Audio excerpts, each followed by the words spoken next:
নমস্কাৰ বন্ধু বান্ধৱীসকল GNM এন্ট্ৰেন্সৰ কাৰণে কেইটামান কোৱেশ্চন আলোচনা কৰিম যিবোৰ পৰীক্ষাৰ কাৰণে অতিকৈ গুৰুত্বপূৰ্ণ। 1 নম্বৰ কোৱেশ্চনটো হ'ল যে কোনবিধ মাটিত আটাইতকৈ বেছি পৰিমাণে হিউমাছ পোৱা যায়? এনসাৰটো হ'ব পাৰ্বত্য মাটিত।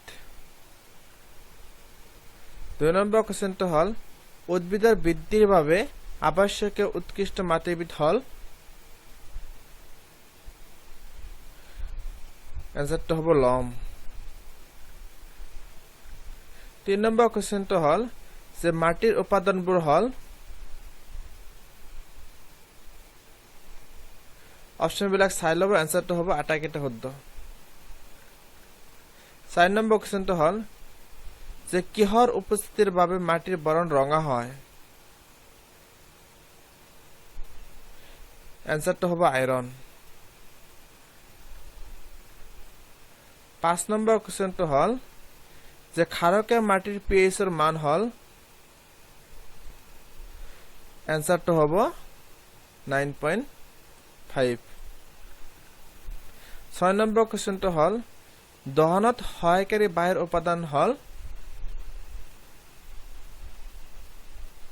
এনসাৰটো হ'ব অক্সিজেন। 7 নম্বৰ কোৱেশ্চনটো হ'ল যে বায়ুমণ্ডলৰ নিম্নতম তৰফটোক কি বোলে? এনসাৰটো হ'ব ট্ৰপোস্ফিয়াৰ। 8 নম্বৰ কোৱেশ্চনটো হ'ল যে বায়ুমণ্ডলৰ চাপ হঠাৎ কমি যোৱাটোৱে কি সূচায়? এনসাৰটো হ'ব দুমহা বতাহৰ বতৰ। 9 নম্বৰ কোৱেশ্চনটো হ'ল যে অগ্নি নিবাৰক যন্ত্ৰত ব্যৱহাৰ কৰা গেছবিধ হ'ল এনসাৰটো হ'ব কাৰ্বন ডাই অক্সাইড।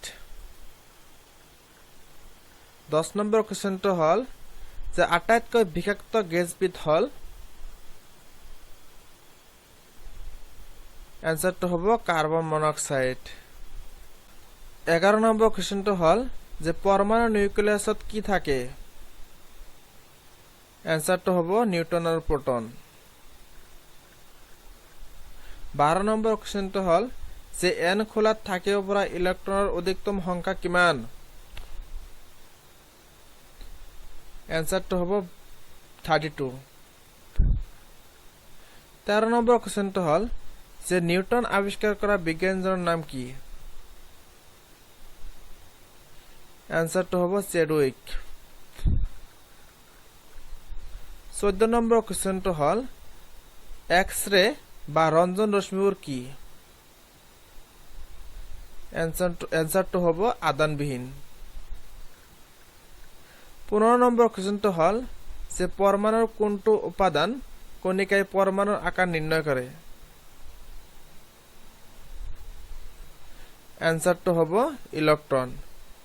থ্যাংক ইউ বন্ধু বান্ধৱীসকল আৰু নতুন নতুন নোটিফিকেশ্যন পোৱাৰ কাৰণে মোৰ চেনেলটো সাবস্ক্ৰাইব লাইক আৰু শ্বেয়াৰ কৰি দিব।